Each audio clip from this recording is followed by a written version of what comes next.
YouTube! Welcome back to the channel here on the Fantasy Football Perspective. Lucas here. Gosh, I could tell I haven't been in front of this mic for a second because I'm speaking too slow. This is take number 3. Couple rough takes there. Welcome back to the channel. I'm glad you all can join me tonight on another episode of Sleeper Starts and Sleeper Sits. We debuted this series last week. We're going to kind of dig in to see how we did. Pretty good, some good, some bad. Not too bad. We'll see how we did. And I'm going to bring you the content for this week, and I'm going to give you those fringe flex plays that I think it should either be in your lineup or not be in your lineup. If you haven't hit that subscribe button, please do. Helps the channel grow. Before we get this episode started, I want to give a shout out to Kelsey Allen again. It's my best friend's sister. She's in graphic design school, and she's getting ready to graduate. She designed the logo for this channel, and she did a hell of a job. So thank you, Kelsey. If you guys have any work, graphic design work that you would like done, and you like how my logo looks, she would be a perfect candidate for you. So please, drop a comment below. I'll get you guys in touch. But without further ado, hit that intro.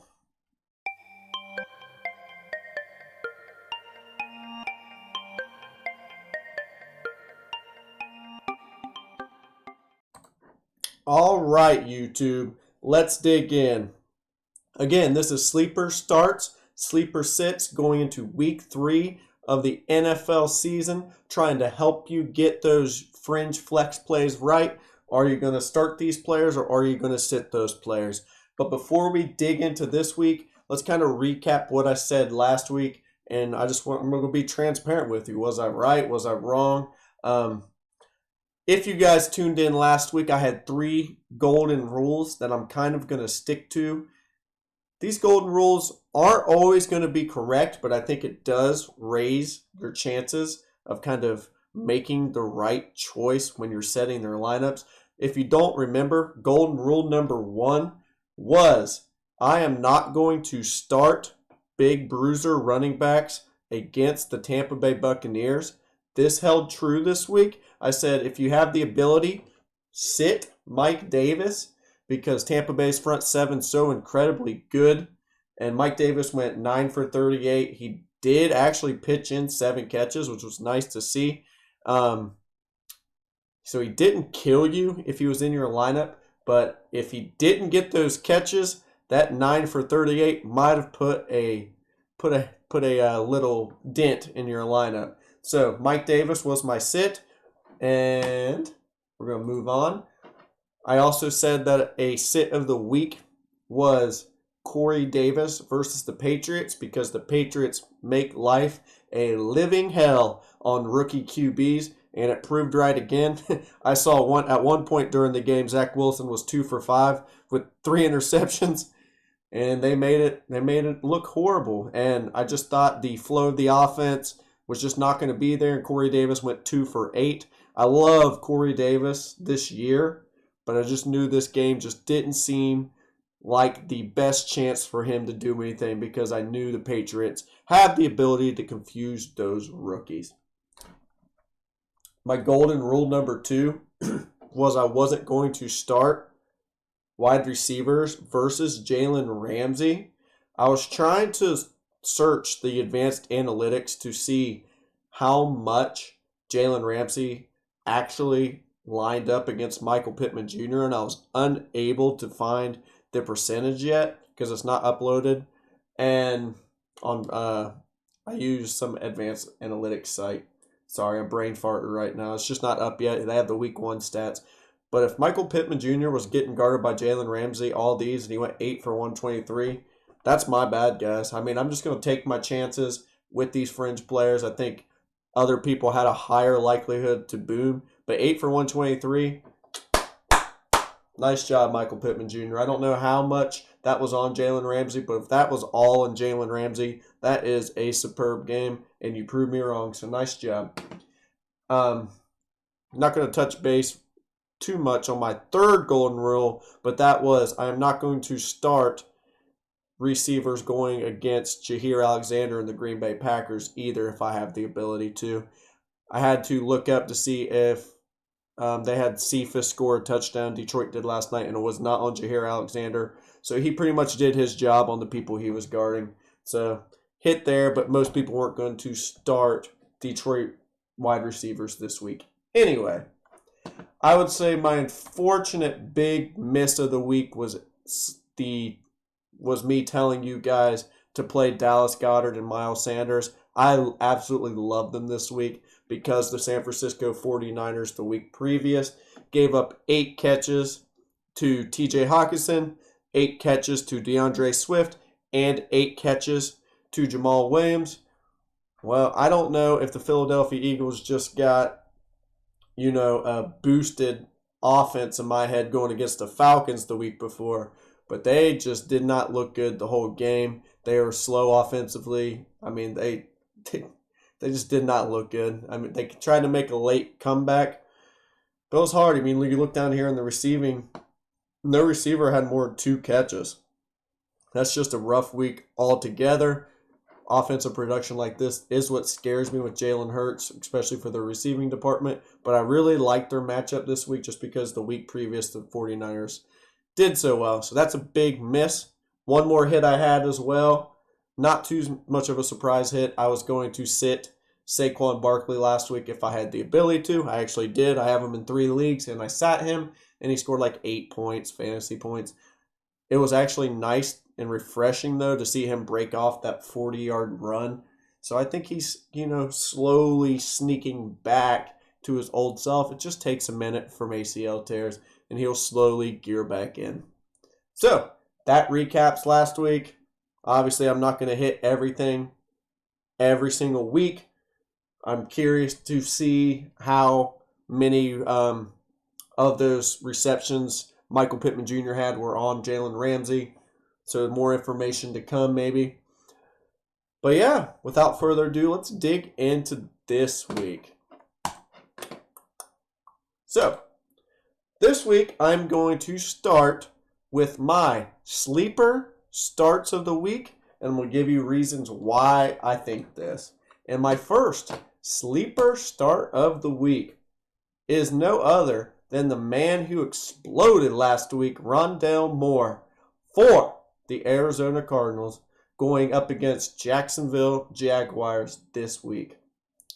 So we know how explosive the Arizona Cardinals offense is. But let me tell you something that you probably don't know. I pulled up their statistics, and check this out. Rondale Moore leading the Arizona Cardinals in receptions, targets, and yards per game. He's almost averaging 100 yards per game, probably as the wide receiver 3 on that team. That's not going to stop anytime soon. He is the outlet on most of the Arizona Cardinal passing plays. What's going on here? Sorry, boys. Just want to make sure everything's running well. If this continues, Rondale Moore could put up, a solid mid-level wide receiver 2, maybe even sneak into wide receiver 1 territory if he keeps commanding these targets in this high potent offense. If he gets some touchdowns, watch out. Rondale Moore could be a sneaky play this year. This is why I'm starting him. The targets and the receptions on the year. DeAndre Hopkins commanding double teams. Rondale Moore, someone's going to be open to that offense. It seems to be Rondale Moore right now. I just don't expect it to stop. They're going against Jacksonville. I expect Arizona to move the ball at will. So how much will these starters play? And if the starters do get pulled, is there a possibility Rondale Moore's, kind of that fringe starter guy that stays in the game for the end? Who knows? I really like Rondale Moore's matchup. Sleeper start of the Week 3 NFL season. Sleeper start 2 is no other than someone I just touched base on, Saquon Barkley. This is what we like to see. I like to see 10. Snap percentage 48. I like to sneak up to 13. Starts to get the yards per carry a little bit higher receiving. He's always going to get, 2 or 3 receptions. Saquon's going into a 10-day rest period before he plays his next football game. And not only that, he gets possibly the worst defense in the NFL to go against the Atlanta Falcons. Atlanta is giving up 40 points per game. 40. When we go down to rushing attempts, they give up 255 on the year and give up about 130 a game for a 5-yard carry. 10 days rest, the gradual boost in playing time, touches, and production makes me think that Saquon Barkley, we might have the first true Saquon Barkley breakout game post ACL tear, and I'm pumped for it. Get Saquon Barkley back in your lineups. I know he was a sleeper sit last week. Now he's a sleeper start this week, and if that goes well, Saquon Barkley's going to touch your lineup every week. Sleeper start number 3, Javonte Williams.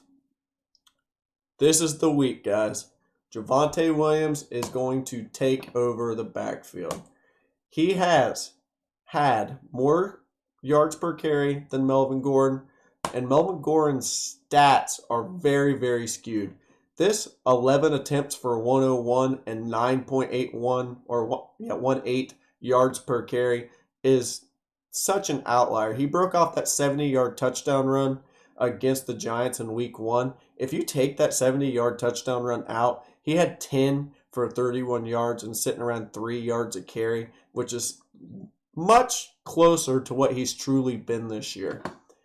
Is Melvin going to get some touches? Of course, yes. Does he have some home run ability? Obviously, because he's done it already. I just don't think that home run ability is truly that high. I think that was an outlier situation. Javonte is just going to keep seeing an uptick in snap percentage, 13, 14. I'm expecting 16 to 18 touches this year or this week against the New York Jets defense. And I also expect him to get a higher reception total. I'm bringing up the Jets' first 2 games against the running backs, and they gave up 98 yards to Christian McCaffrey and 9 receptions. This is the number I'm looking at, 9 receptions. And then last week gave up 6 receptions to James White and 1. So they gave up 9 and 7 receptions to running backs the last 2 weeks. And running backs have also had good success on the ground. I expect that to continue, and I'm expecting a big week from Javonte Williams. Sleeper start of the week, number 3. So, recap, sleeper starts of the week for me. I have Rondale Moore, Saquon Barkley, and Javonte Williams. All right, boys, moving in to my sleeper sits of the week. And I have to start with my guy who's had a hell of a season so far. And I'm going to go with Brandon Cooks. They're coming in this week. They play the Carolina Panthers. We look at the Carolina Panthers depth chart. We have rookie linebacker J.C. Horn starting on one side. Dante Jackson, a heck of a corner on the other side. And we see Cooks getting all these targets. Well, unfortunately, Tyrod's hurt. He was slinging all over the field against the Browns last game. Davis Mills comes in 8 for 18. They have a much lower quality of QB coming in and starting and playing this game. Not only that, the Carolina Panthers are going to be able to actually see some game film on Davis Mills and plan for that. And if you start looking down here, any defensive coach is going to see Brandon Cooks is their only weapon. He's the only person on this team commanding targets. 14 targets, and the next person is 2. If you don't think the Carolina Panthers are going to do everything they can just to take Brandon Cooks out of the game, you are out of your mind. I expect double, triple teams because if you look at the box scores, they don't have any other true weapons. So I expect Brandon Cooks to have a quiet day. I expect the Houston Texans to have a quiet day offensively. And I don't expect any real fantasy production from any of these guys. So sleeper sit of the week, Brandon Cooks. Sleeper sit of the week number 2, Odell Beckham Jr. There's rumors that he's trending to making his season debut. Jarvis Landry just went down with an injury. I just personally think there's safer options out there. Kind of that Saquon gradual return. Yes, they're playing, but they're not getting the production. I expect a similar thing. I expect a snap count limit for Odell Beckham. Although Jarvis is out and Odell's obviously going to be the best receiver on the field, when Jarvis is out, I don't expect a super, super high workload or target percentage. So, is there going to be a time in this year that I think Odell Beckham's going to be a worthy starter for your fantasy team? Yes. Just not yet. It's just not a safe option yet. If you're a gambler, go for it. But I think there are safer options on your roster. So, sleeper sit number 3. That is all of the Miami Dolphin receivers. All of them. I'm not putting Devontae Parker in my starting lineup. I'm not putting Jalen Waddle in my lineup. And I'm not putting Will Fuller in my lineup. And that last one's one of the reasons why I'm not putting anybody in my lineup. Will Fuller comes back. We don't know how this wide receiver corps, snap percentage is going to play out. So you're kind of playing with fire and gambling, production with the Miami Dolphins receiving corps. Not to mention Tua's out. You got Jacoby Brissett down on the field. It's just not a good matchup from Jacoby Brissett to the Las Vegas Raiders. If you look at the Raiders, they've had a pretty good year defensively so far. They've only given up 254.5 yards a game against the Baltimore Ravens and the Steelers at that. Steelers is a high potent passing offense. And, the Raiders are tough out for opposing players. They're kind of putting a hurting on the AFC North, my Brownies division. And I think they're a dark horse playoff team. Derek Carr's playing out of his mind. I would say he's top 3 in MVP right now. Him, Tom Brady, Kyler Murray. Just my opinion. And, they're going to be a really tough out. It's just not a good situation for the Dolphins. They're hosting the Dolphins at home, too. That stadium's going to be rocking. Dolphins is traveling West Coast, backup QB. They do get Fuller back. We just don't know how that wide receiver corps is going to line up and what their snap percentages are going to be. So you're playing with fire if you pick one to put into your lineups. So, those are my sleeper starts and sleeper sits of the week. If I said anything during this sleeper start, sleeper sits episode that you think may help you this week, drop a comment, drop a subscription, helps the channel grow. I appreciate you guys all for watching. And I'm going to give a shout out to one of my boys, Joe Unger. I was with him this weekend, and he kept talking about my YouTube channel. And he gave me a new slogan that I'm going to end with every single video. And it's going to go something like this. It's not going to sound, that smooth week 1 that I'm going to use this. But I'm going to finish it off with this. And that's my perspective. Peace!